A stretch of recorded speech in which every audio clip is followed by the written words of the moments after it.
Bueno, bos días. Empezamos, rematado o Consello Ordinario da Xunta de Galicia. Como sempre, paso a darlles conta dos asuntos máis importantes que tratamos e acordamos. O primeiro acordo, o segundo tamén en parte, pero este o primeiro especialmente, ten que ver coa política de vivenda da Xunta de Galicia e ten unha parte de balance que coñeceu o Consello da Xunta de Galicia e tamén un acordo en base a ese balance. Paso a explicarlles.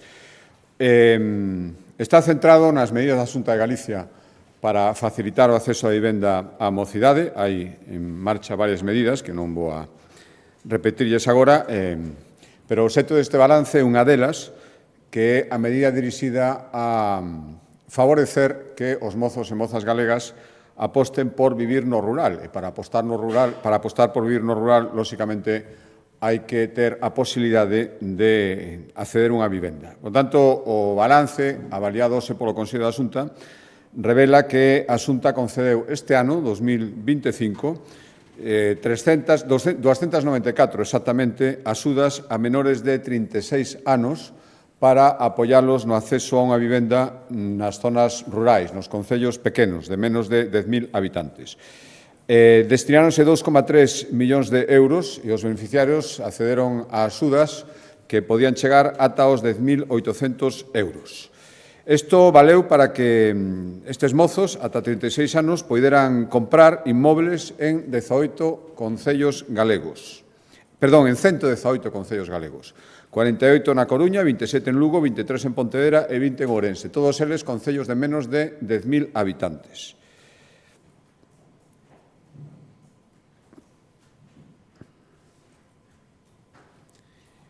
Por darlles algún detalle máis, os dous concellos onde máis beneficiarios houbo, por lo tanto, máis compras, foron os concellos de Xinzo de Limia e Chantada, 15 e 11 compras respectivamente, seguidos de Ares e Melide, 10 compras en cada un, e Curtis e San Sadurniño, 8 en cada un.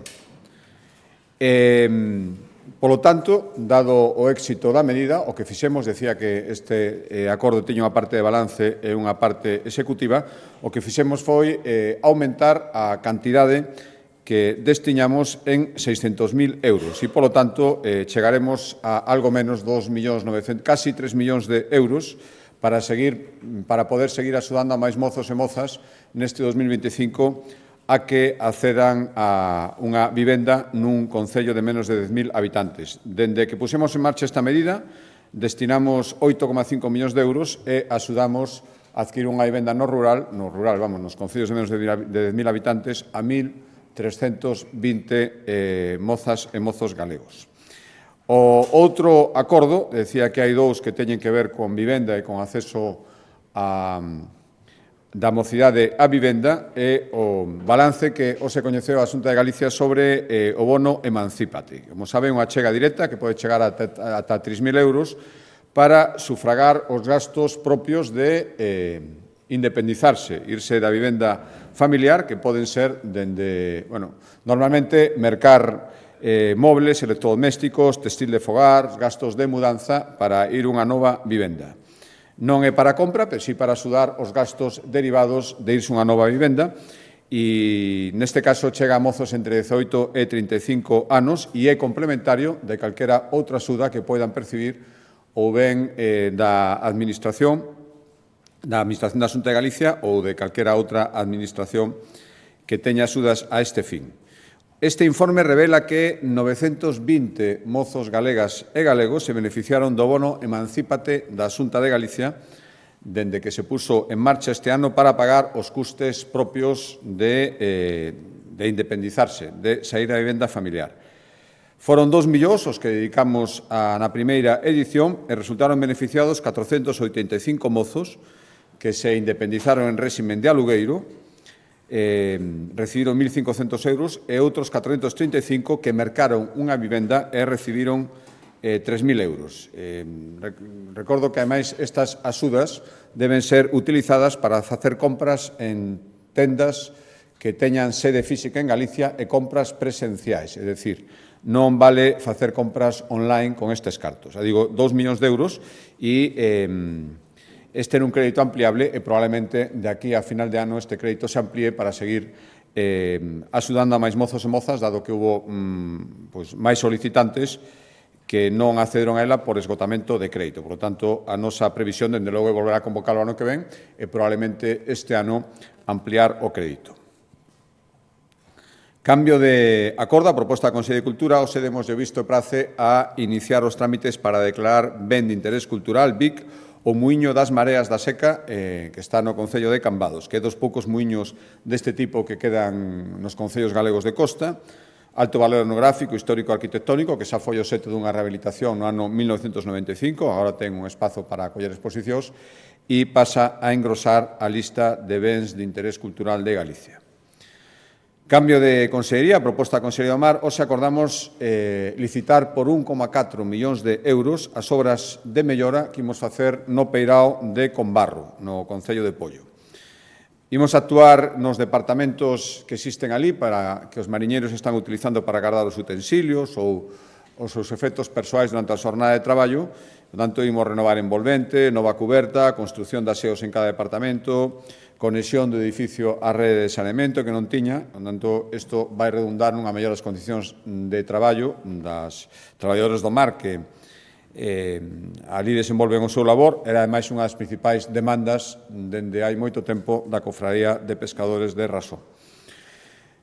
Cambio de acordo, a proposta da Consellería de Presidencia, hoxe licitamos a xestión para os vindeiros 2 anos do 112 Galicia. Como saben, ubicado na Estrada, en ano 2017, no Centro Integrado de Atención ás Emergencias situado na Estrada. Bueno, todos os anos facemos balance, atende centos de miles de chamadas, servizo 24 horas, 365 días ao ano, e aparte realiza outras tareas de divulgativas, participación en simulacros e cando hai un acontecemento de entidade que necesita unha coordinación de emerxencias a todos os niveles, este sempre é o centro de referencia. Pois acordamos ahora licitar a súa xestión 10 millóns de euros para os próximos 2 anos. Acordo importante. Hoxe coñecimos o balance presentado pola Consellería de Política Social do Plan de Choque posto en marcha, como saben, este ano, para axilizar a valoración de persoas dependentes e reducir os trámites e os tempos e, por lo tanto, que poden acceder ás prestacións canto antes. O balanzo que acredite que entre xaneiro e agosto do ano 2025 resolvéronse 56.000 expedientes de dependencia ou discapacidade máis do que se fixo no mesmo período de 2024, 56.000 expedientes máis. De dependencia, 18.000 novas persoas recoñecidas, que é un 91% máis que no mesmo período do ano pasado, e en discapacidade, 38.000 resolucións favorables, un 104% máis que no ano 2024. E xa, por desglosar un pouco máis, destacan os datos dos meses de xullo e agosto deste ano, con preto de 12.000 novas valoracións realizadas. E, polo tanto, novas altas no sistema. É o dobre de persoas co grado de dependencia ou discapacidade recoñecido que no verán do ano 2024. Isto, lóxicamente, ten unha repercusión orzamentaria, un esforzo que está supoñendo o máis alto da Xunta de Galicia en materia de dependencia.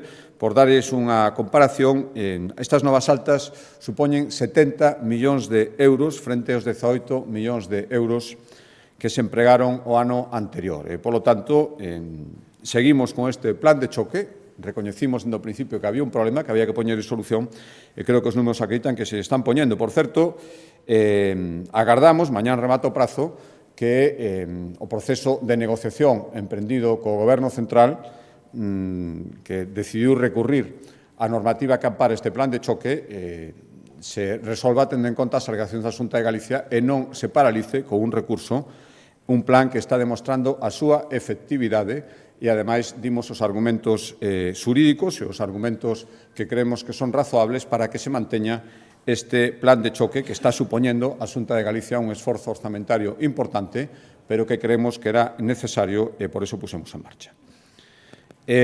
Cambio de acordo, a proposta da Consellería de Sanidade, tomamos Acordo que o que falle é seguir avanzando na implantación das novas tecnoloxías na sanidade en Galicia. Fomos a primeira comunidade autónoma en implantar a receita electrónica, xa no ano 2008, e tamén fomos das primeiras en sumarnos aos proxectos que permiten a interoperabilidade de sistemas de saúde pública en toda España, e de xeito que persoas que están noutros sistemas públicos de saúde poden acceder á medicina nas farmacias galegas e exactamente o mesmo para os galegos que salen outras comunidades autónomas. Só no mes de agosto, por darles unha idea, as boticas galegas dispensaron fármacos a preto de 85.000 pacientes que eran de outras comunidades autónomas e galegos noutras comunidades autónomas recolleron casi 15.000 medicamentos noutras farmacias de España. Isto no que se refire á sanidade pública. Ahora queremos dar un paso tamén na sanidade privada e este acordo ten que ver con eso. É un convenio que asinamos cos colexios de médicos de Galicia, cos de farmacéuticos, cos de odontólogos e cos de podólogos para promover entre os profesionais da sanidade privada a utilización dunha mesma plataforma que lles permita prescribir a receita electrónica. Agora mesmo hai varios sistemas, hai unha preponderancia todavía para realizar receitas en papel. Están convivindo, é certo, cunha preponderancia a receita en papel, o que queremos é que se utilice unha sola plataforma electrónica para facer as receitas.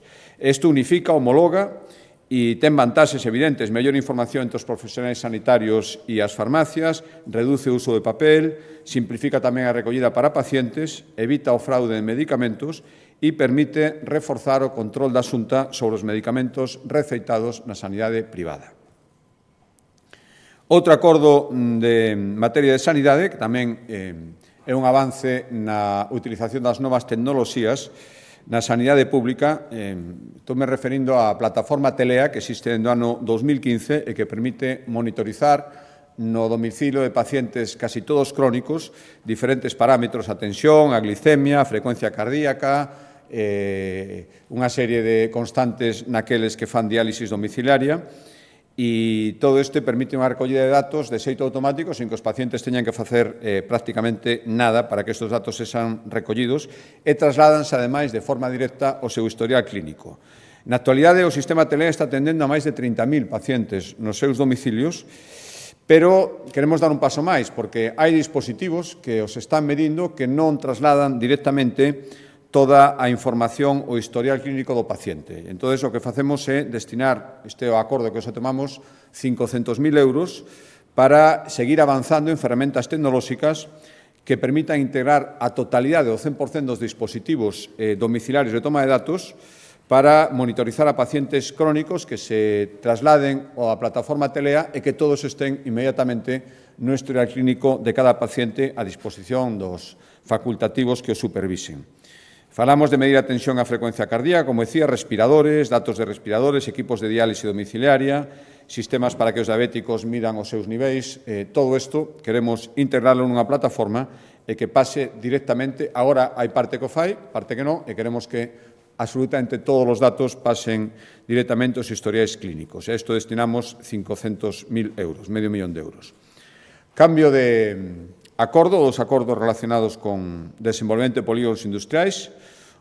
Recordarán que a semana pasada, a proposta da Consellería de Economía, os dous, a semana pasada traíamos un acordo por 5,5 millóns de euros para apoiar os concellos para que realicen melloras nos polígonos que están nos seus términos municipais, iluminación, rede viaria, xestión de residuos, e o que facemos é resolver as axudas para que os concellos realicen melloras nos polígonos industriais que incidan os concellos non, neste caso as áreas empresariais, as asociacións de empresarios dos polígonos, sobre todo, realicen melloras que permitan reforzar a seguridade destes polígonos industriais. Son 15 os polígonos beneficiados que poden recibir ata 120.000 euros e que se adicarán a instalar cámaras térmicas de detención de incendios, cámaras de vixiancia, desenvolver plans de emerxencia, todo o que redunde na seguridade destes 15 polígonos industriais.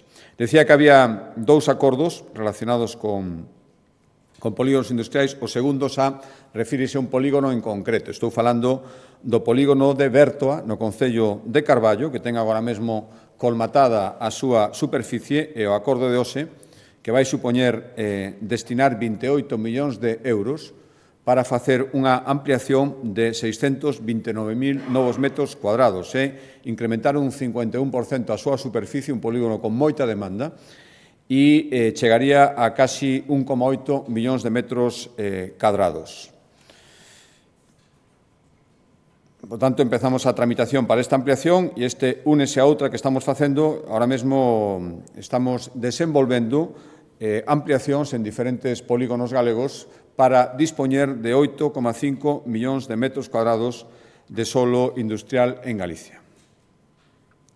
Cambio de acordo de Consellería, proposta da Consellería de Medio Rural, e dentro, vímola agora nos incendios, as zonas onde hai soutos de castaños, por exemplo, ben ordenados, son máis resistentes aos incendios e, por lo tanto, hai que, ademais de que isto supone unha dinamización da economía rural, non hai que esquecer que Galicia a día de hoxe é a maior produtora e exportadora de castaña no noso país, en España, 50 millóns de euros o ano o que serán estes cultivos, polo tanto, unido á súa resistencia frente aos incendios e ao movimento económico que serán en zonas rurais, hai que seguir apostando por eles e o acordo de hoxe que fixemos foi un 180.000 euros para colaborar co INORDE, co Instituto Ourensán de Desenvolvemento Económico, para a identificación, vixiancia e promoción da xestión dos soutos tradicionais e de outras especies frondosas nos montes galegos, pero especialmente dos soutos de castañas. Diríxese a loitar contra as doenzas que teñen os castiñeiros,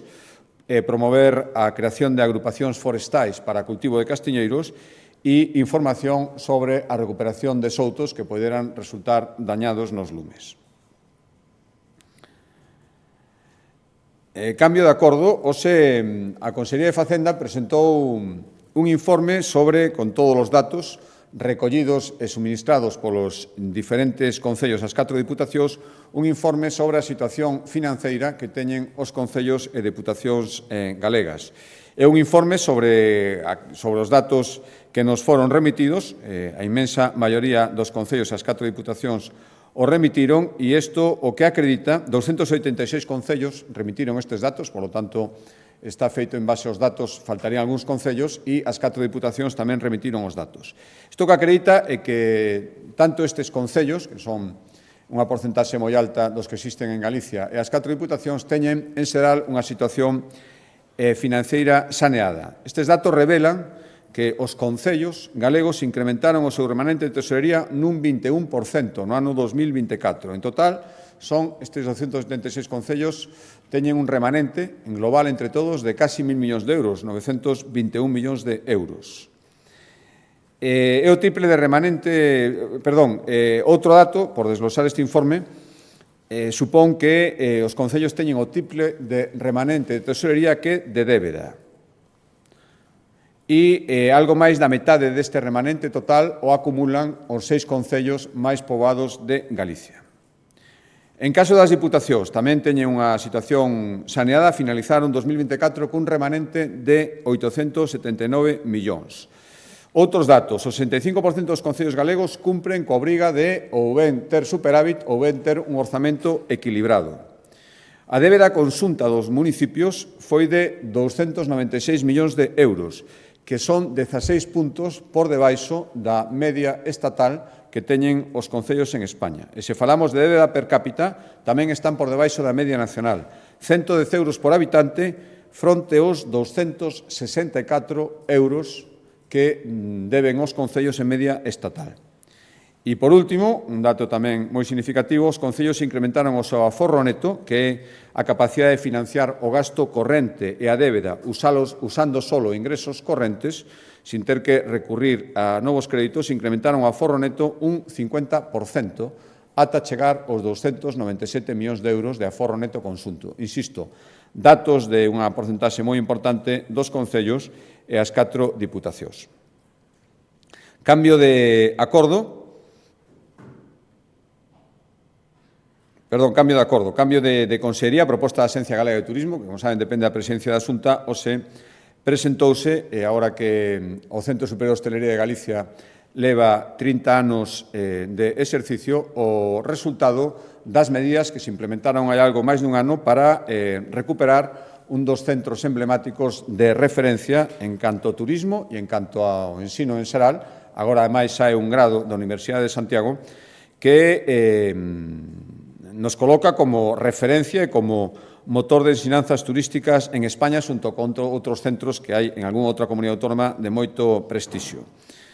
Decía que levamos a cabo unhas medidas, hai algo máis dun ano, conxelaronse os precios de matrícula e os precios por alosamento, hai un réximen de internado neste centro, e incrementamos nun 25% as bolsas de estudos. O resultado é que o ensino do Centro Superior de Hostalería subeu en aceptación, en acollida, e así indican os datos que hoxe coñecimos, o número de matriculados no Centro Superior de Hostalería de Galicia aumentou un 20% do curso pasado ao curso actual.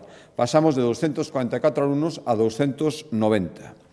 Son 265 no grado en xestión de empresas hoteleiras, que ten un grado de empregabilidade prácticamente do 100%, e 25 alumnos nunha ensinanza nova que se imparte non hai moito tempo, que é o curso superior de chef en cociña e pastelería.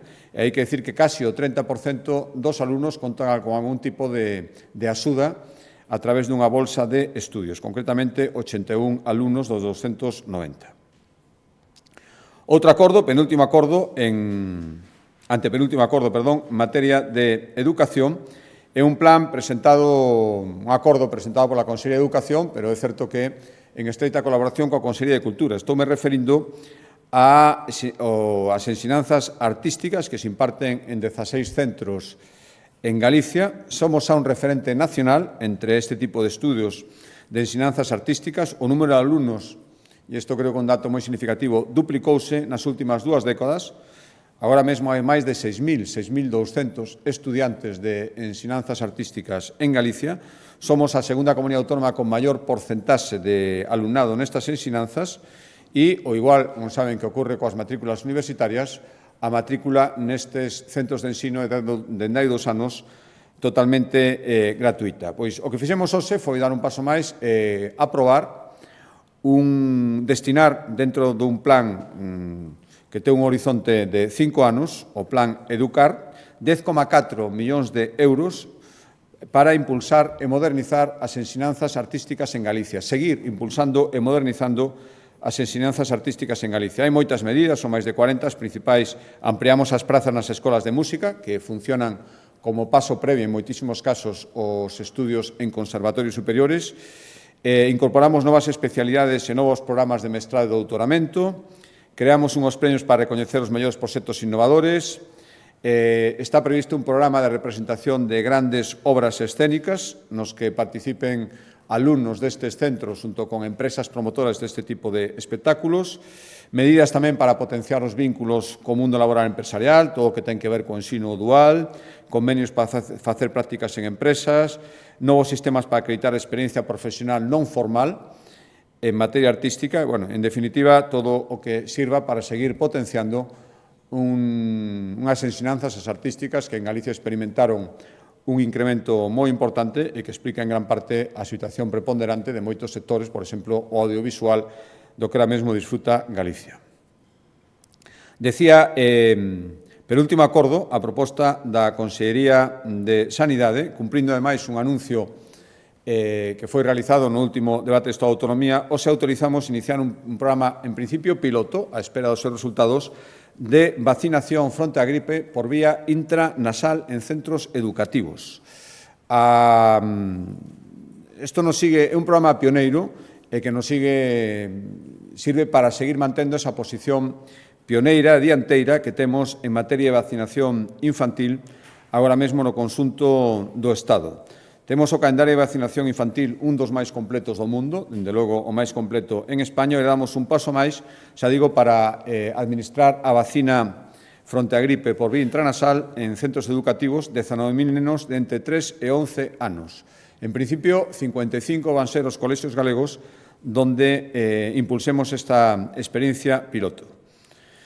Empezará rapidamente a partir do 13 de outubro. É unha iniciativa voluntaria, polo tanto, ten que ser autorizada polos pais e polas nais, polas familias.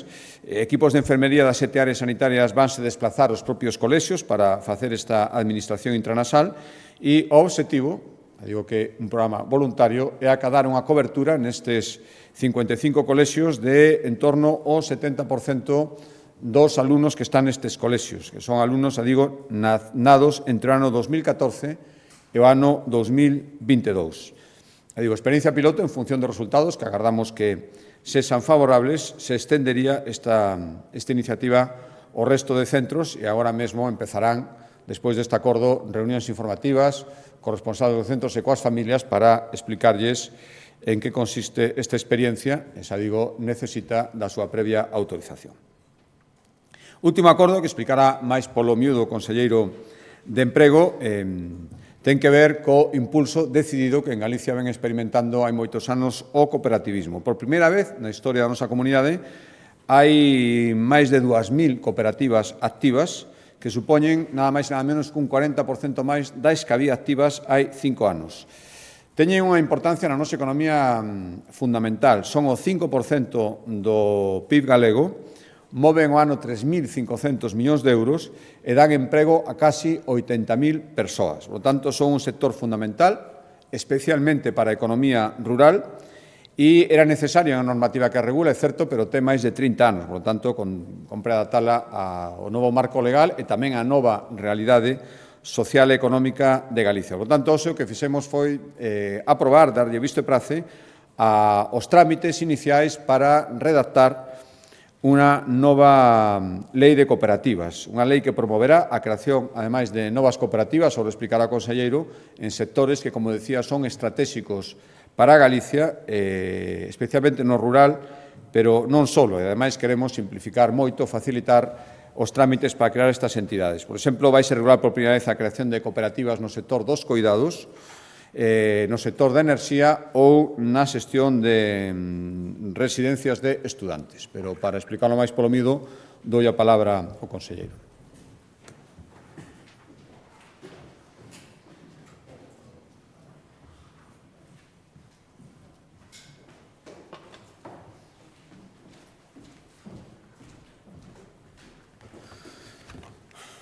Moi bo día a todos e a todas. Efectivamente, hoxe pois damos un paso adiante para o impulso do cooperativismo aquí en Galicia. Non presentamos o anteproxecto da nova Lei de Cooperativas de Galicia que busca fortalecer e modernizar este modelo empresarial, acaba de dicir o presidente, que xa ten bastante trascendencia en Galicia. E agardamos pois que o proxecto se poida levar ao Parlamento unha vez superados todos os trámites nos vindeiros meses. E, ademais, eu destacaría que é importante facelo nun ano que é o Ano Internacional das Cooperativas, según declarou a Asamblea Xeral das Nacións Unidas, baixo o lema "As cooperativas construen un mundo mellor". Estamos, dende Galicia, firmemente convencidos desta máxima. Se nos fixamos no contexto, falamos dunha lei que vai máis alá, por suposto, dunha actualización técnica, dunha norma que ten eses casi 30 anos que decía o presidente, de decembro do ano 98. Logo falarei algo tamén da normativa estatal, porque saben que hai unha norma básica estatal, e tamén toda a regulación fiscal das cooperativas está nunha norma do ano 1990, que pedimos tamén, evidentemente, a súa reforma e actualización. Pero o que facemos en Galicia é a proba palpable de que queremos situarnos a vanguarda e que apostamos con decisión polo cooperativismo. Creemos que ante retos complexos, que son de outras zonas, pero tamén aquí en Galicia, como pode ser o desafío demográfico, o envellecemento, a transformación enerxética ou a necesidade de servizos de proximidade no rural, o modelo cooperativista pode ser unha ferramenta moi axeitada para facer fronte a eses retos. E esta lei é, por lo tanto, expresión clara do compromiso de Galicia cun sector, o sector cooperativo, a economía social, que pon as persoas no centro. E, ao mesmo tempo, tamén, aquí, falamos dunha fórmula empresarial moderna, flexible e profundamente enraizada no territorio. As cooperativas son unha panca de transformación, xeran economía, sosteñen servicios esenciais, crean emprego e calidade e contribúen a fixar poboación e talento no territorio. Está nestes momentos, dixo o presidente, nun momento histórico aquí en Galicia. Por primeira vez neste ano 2025 superamos as 2.000 cooperativas, en concreto 2.074, un 40% máis que fai 5 anos. supón o 5% do Produto Interior Bruto, a actividade das cooperativas en Galicia, 3.500 millóns de euros e prácticamente 78.000 persoas entre cooperativistas e traballadores por conta allea. Ademais, esta é unha norma froito dun intenso proceso participativo con todo o sector. Contamos na súa elaboración coa colaboración do Consello Galego de Cooperativas, co Centro de Estudos Cooperativos da Universidade, o USC, e, por suposto, tamén as entidades representativas, como pode ser a GACA, nas cooperativas agroalimentarias e Espazo COP. A futura norma, en canto aos obxectivos, busca crear un marco xurídico máis flexible e eficaz que permita ás nosas cooperativas medrar, innovar e gañar máis protagonismo todavía, si cabe, no tecido económico e social de Galicia. Lembren que era unha norma do ano 98, estamos falando de que hai moitas cuestións ligadas á digitalización e innovación que se tiñan que mellorar, non? Por tanto, entre esos obxectivos, pois buscamos actualizar o réximen xurídico das sociedades cooperativas, incorporar novas ferramentas para mellorar a súa xestión interna e facilitar, como dixen, a posta en marcha de proxectos innovadores. E buscando tamén, ao mesmo tempo, fortalecer a autonomía organizativa das cooperativas e tamén a promoción e a formación das persoas. E as pon no centro, pois o que pretendemos é precisamente mellorar esa promoción e formación. Dentro dos seus obxectivos, destacamos, en primer lugar, actualizar e sistematizar o réxime xurídico das sociedades cooperativas, dotalas de ferramentas e métodos organizativos que melloren a súa xestión diaria, buscando a súa competitividade.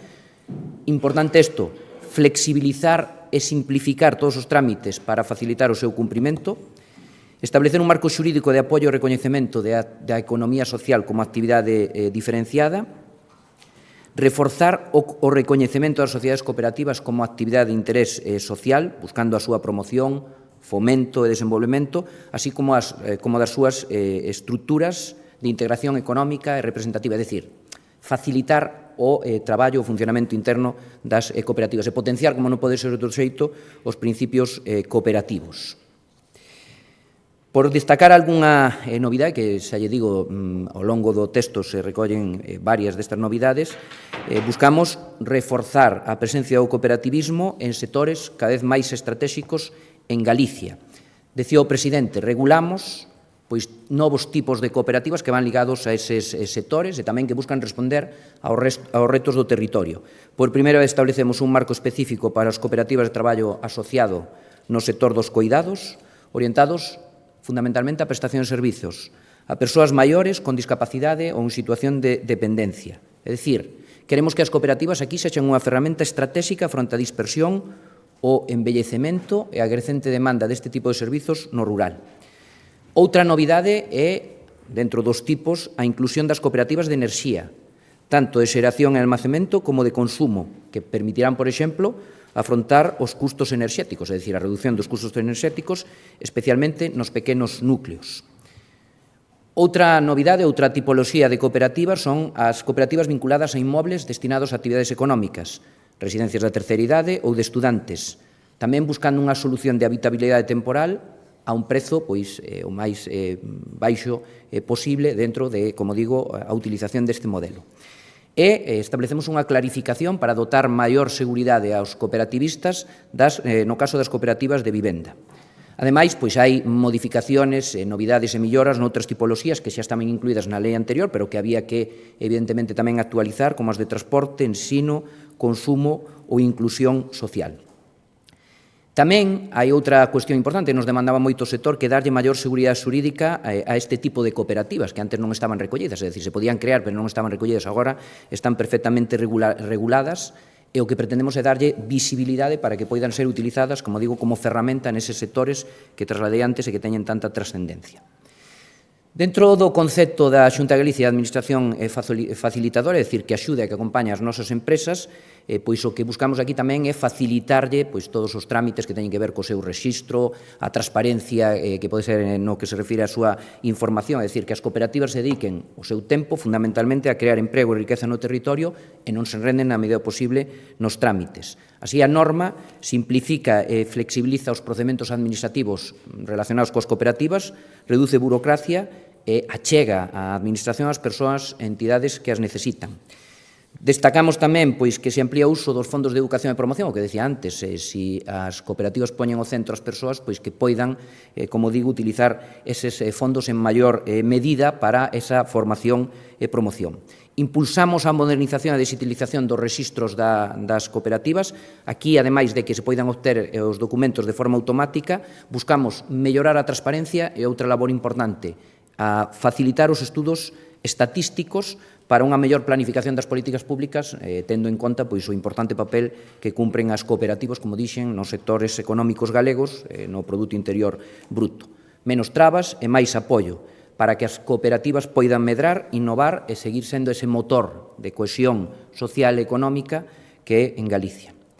Vou rematando na conclusión, en definitiva, esta lei é unha resposta estratégica para Galicia e unha reafirmación do compromiso co desenvolvemento dese modelo empresarial dentro da economía social das cooperativas, máis humano, participativo e arraigado no territorio. Pero quero dicir que estamos traballando nun conxunto de medidas, porque isto se enmarca tamén na segunda Estrategia Galega de Economía Social que temos en marcha co Horizonte 2027 cun investimento de 181 millóns de euros que pretende crear 4.000 novos empregos e impulsar 400 novas entidades, non só de economía social, son tamén, non só cooperativas, sino outras entidades de economía social. Decir tamén que hai unha cuestión moi importante, moi demandada por todas as cooperativas, non só galegas, senón españolas, que é o seu marco fiscal.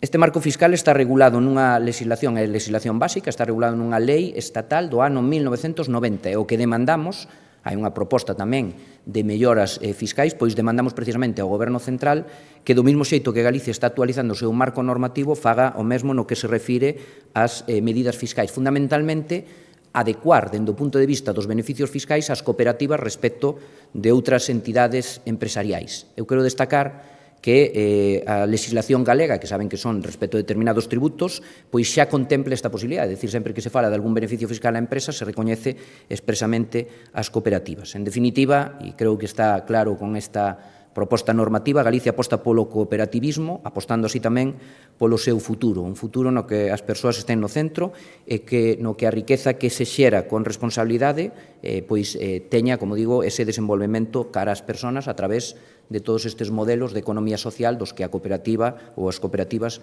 é un elemento fulcral. Esta era a presentación, se teñen algunha pregunta.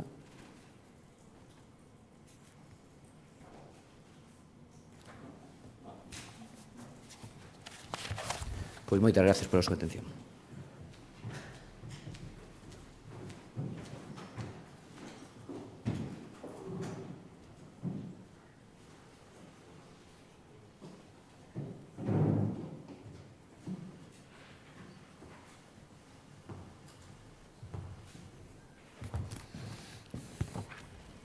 Bos días, presidente. O Goberno vaille confirmar mañá a Xunta que lle vai denegar a Altri esa subestación eléctrica que precisa. Cree que isto supón un carpetazo definitivo ao proxecto da celulosa? Gracias. No, o Goberno vai nos confirmar mañán. Só anunciou un diputado do terceiro partido do Parlamento de Galicia. Creo que isto é unha mostra ben as claras de que vai todo isto. Se alguén atopa normal que un anuncio do Goberno o faga cando a Xunta de Galicia non ten absolutamente ningún coñecemento da resolución un diputado da oposición, pois entón se pode facer unha idea de como está funcionando todo isto. Dende o principio, todos aqueles que decían que se basarían en criterios técnicos e nada máis para tomar decisións, demostraron que todo aquilo era mentira. Eu volvo a decir o ditamen neste noutros proxectos, porque pode pasar con calquera que algo que os técnicos avalan, despois da información, pode chegar un diputado da oposición, falar en nome de todo un goberno, demostrando a falta de respeto institucional, e decir o que sí o que non. Eu volvo a decir que este tipo de actitudes a outras comunidades autónomas que lles manteñen no goberno non se atreven a facelo. Bos días, presidente. Quería preguntarlle, en primeiro lugar, polas expectativas que ten ante o inicio das conversas co Goberno Central sobre a transferencia de novas competencias a Galicia, que parece que empezan este venres, Preguntarlle tamén polo acontecido en Monforte este fin de semana. Hoxe pola mañá os voceiros da oposición responsabilizaron personalmente do acontecido, de que ten vostede un discurso de odio que fomenta estes actos. Entón, quería preguntarlle como ve ser o presidente da Xunta e que, polo visto, sexa a Xunta responsable dos ataques contra os seus centros. En terceiro lugar, quería preguntarlle polas pulseiras contra o maltrato, sobre o problema que tivo o Goberno Central con elas. Non sei se ten a Xunta algún dato de incidencia que tivo este problema en Galicia e quería pedirle unha valoración xeral sobre o tema. Grazas.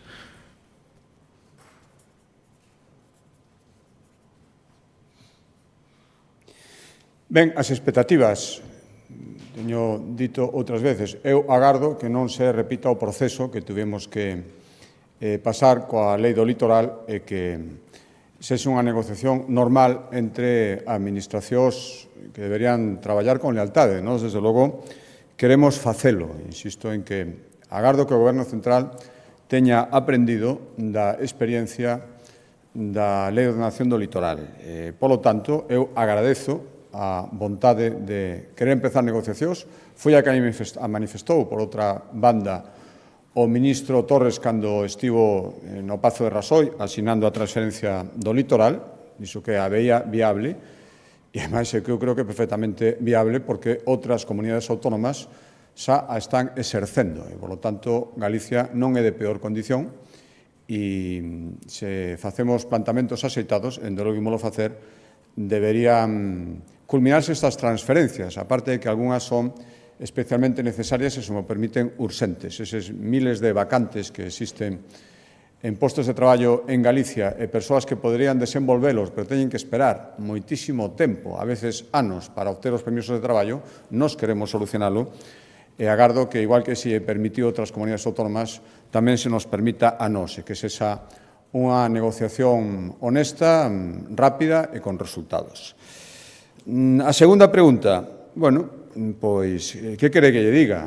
Aquí a oposición pasa con esta facilidade de é culpa do odio, é culpa do PP, da Xunta, de Rueda, que me digan se iso non é sembrar odio, sobre todo non utilizar todo isto como arma política, como queren facer outros extremismos, que afortunadamente non existen en Galicia. Ao final, os extremismos acaban coincidindo, e sabemos como extremismo por un lado, extremismo por outro, utilizan argumentos moi parecidos. A verdade é que é unha acusación moi grave, que debería ser obxecto dunha desculpa inmediata, que, por suposto, non agardo, e que retrata bastante ben as claras a oposición que temos en Galicia. Se non fora un asunto moi serio, sería casi para tomalo en broma e non darlle ninguna consideración. O malo é que sí, e isto, na miña opinión, este tipo de manifestacións sí que son de sembrar odio. Parece que o de menos, que xa dá igual quen tirou o cóctel Molotov, non hai nin que investigalo. Xa teñen os seus culpables, que son sempre aqueles que lle conveñen os seus argumentos políticos. Mire, creo que retrata perfectamente o tipo de oposición que temos en Galicia.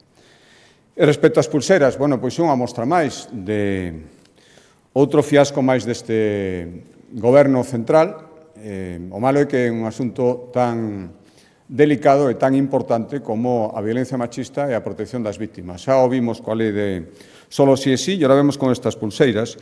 Non sabemos as persoas, as mulleres que poden estar afectadas en Galicia, porque, bueno, xa estivemos vendo durante estes días, primeiro intentaron ocultalo, despois intentaron terxiversalo, e agora entran en contradicións e din que non hai prácticamente ningún afectado, que a Fiscalía non está contando a verdade. Non temos nin idea, é un asunto gravísimo, un asunto que debería explicarse ben as claras e, sobre todo, solucionarse. Pero insisto en que retrata perfectamente ben a xestión deste Goberno e a súa hipocresía. Boa tarde. Volvo sobre o tema do centro atacado en Monforte. Quero lle preguntar en que medida pensa vostede que inflúen sobre este tipo de ataques discursos de odio como de Vox ou afirmacións da súa propia formación política, como, por exemplo, Miguel Tellado chamando a intervir a Armada para interceptar as pateras no mar, por exemplo, ou tamén que influencia ten a propia posición da Xunta con respecto aos repartos de migrantes. Hai ONGs que falan de que hai unha obstaculización da Xunta e de que as políticas o sitúan como un problema, digamos, a presentación por parte da Xunta. Gracias. Sí, mire, calquera que pense que calquer tipo de declaración justifica que se tire un cóctel molotov que provoque un incendio nun centro que vai a acoller a menores non acompañados, creo que está errando totalmente a perspectiva e, dende logo, está moi lonxe do que nos plantexamos. Volvo a decir, efectivamente, que houvese unha coincidencia entre discursos extremistas, e ao final os extremismos, sexan dun lado ou do outro, se parecen bastante. Co que acaba de decir hoxe a portavoz do primeiro partido de oposición, creo que acredita perfectamente esta afirmación, o parecidos que son, no fondo, os plantexamentos dun extremo e do outro.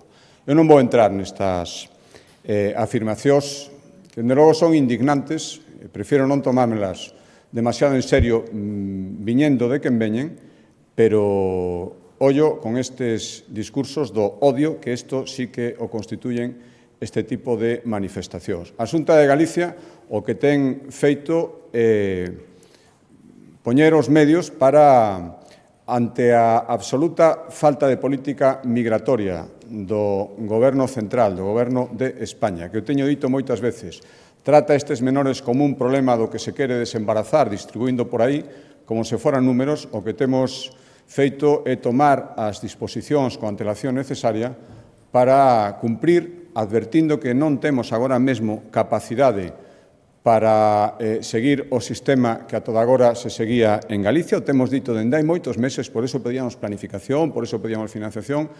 Nada desto se fixo, non se nos fixo en ningún caso. Temos anuncios, ameazas coa forza pública que vostedes coñecen e, ao final, actuacións absolutamente condenables, absolutamente xenófobas, como a de tirar uns cócteles molotov contra este edificio, e lamento ter unha oposición como a que temos, que, en vez de poñer o foco nos verdadeiros culpables, prefire, unha vez máis, facer política a costa de todo.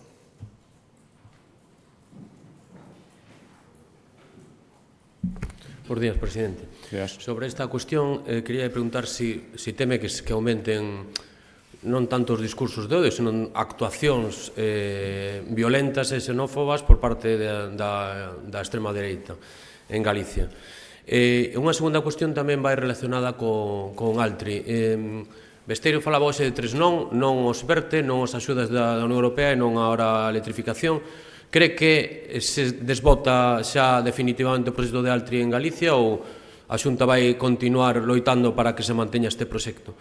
E despois quería unha última cuestión vai relacionada un pouco coas palabras do seu líder en Madrid, que afirmaba que o que acontece en Gaza é unha barbarie e é necesario poñerlle freo. Quería preguntar se vostede tamén comparte estas palabras, que é unha barbarie, non sei se comparte o termo xenocidio, e se quería preguntar se vai facer como a presidenta Ayuso, que non se utilicen, digamos, proclamas ou símbolos a favor de Gaza nos centros públicos de Galicia. Gracias.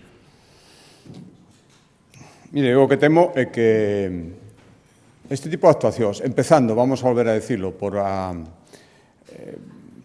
acción do sábado, o cóctel molotov, o que agardo, pero é un temor que temos todos, é que isto non estimule actuacións extremistas, pero que extremismo, para min, e creo que para moitos galegos, son as declaracións que esta mañá coñecimos da portavoz do BNG. Agardo que este tipo de actuacións, este tipo de obsesión en utilizar rendabilidade política, sexa a costa do que sexa, non se propague en Galicia. Aquí creo que somos xente moderada, xente con sentidiño, e, a pesar de que non axudan para nada este tipo de posturas, eu estou seguro, ou así o agardo, que sexan actitudes absolutamente illadas.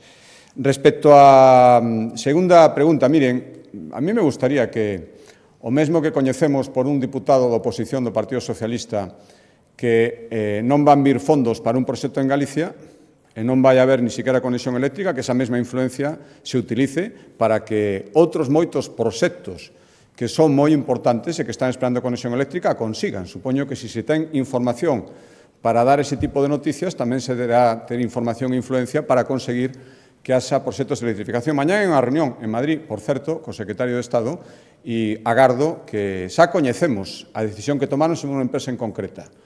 Agardo que coñezamos boas noticias para outras moitas empresas que están esperando conexión e que no caos de planificación eléctrica que existe agora mesmo en España, provocado polo Goberno central, agora mesmo non saben se van poder acceder ou non á conexión e, por tanto, se van a poder establecerse ou ampliar as súas empresas. Xa o que faga Altri en concreto, unha decisión que terán que tomar eles. Ao final é unha decisión empresarial, levámoslo dicindo moitísimo tempo.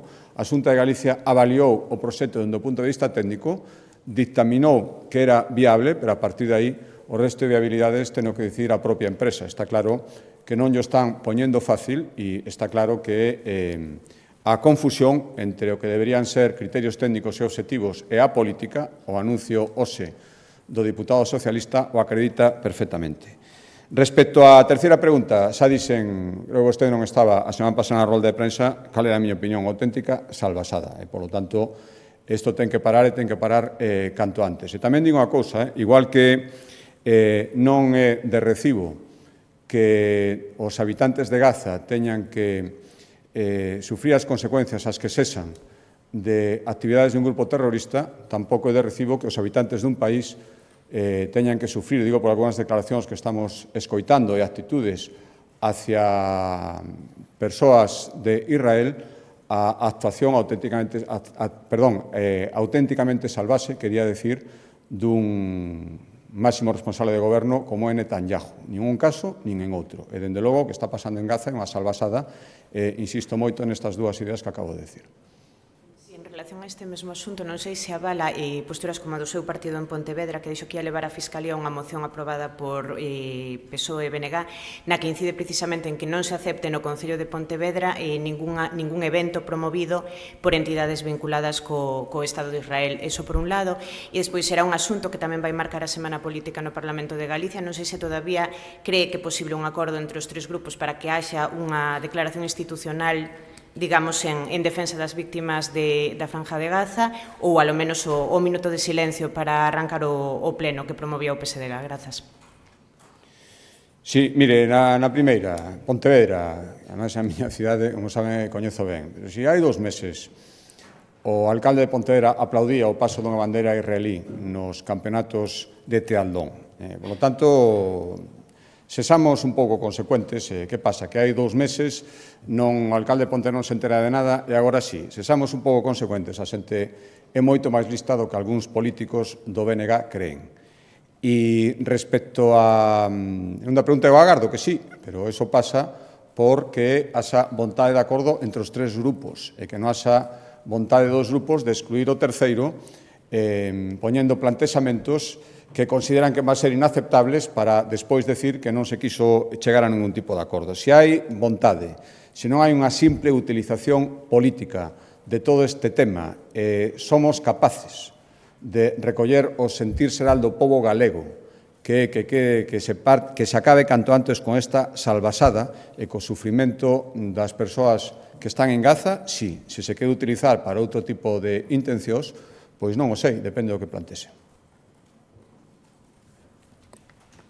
Moi ben, moitas gracias.